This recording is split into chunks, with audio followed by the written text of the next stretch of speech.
Hey all, so in this last video for this section, we're going to use the square root property like we did in the last one, and this time we're just going to use it to solve, instead of just plain x squared equals a number, it's going to be an expression squared equals a number. So let me show you the slight differences that come about in that case.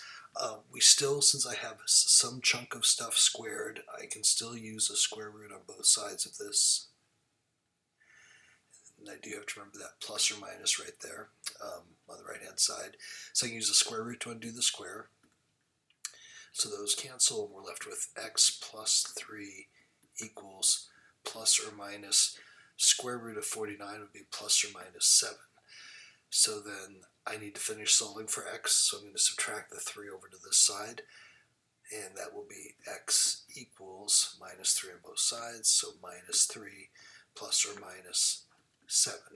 So this is two distinct answers, the same way that when we just had like x squared equaled 9, we got plus 3 minus 3. That's two distinct answers. So is this.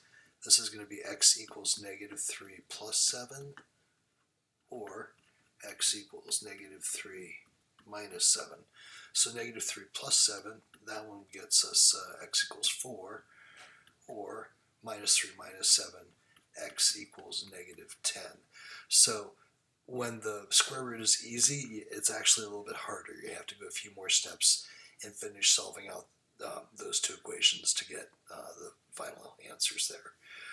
For this one, same idea. We're just going to use a root on both sides, plus or minus, and then square root undoes squared, and we got x minus 5 equals plus or minus square root of 15. And then 15 is a 3 times a 5. There's no perfect squares in there, so I can't simplify that any further. Finish solving for x, so I'll add the 5 over this time. So x equals 5, and then either plus root 15 or minus root 15.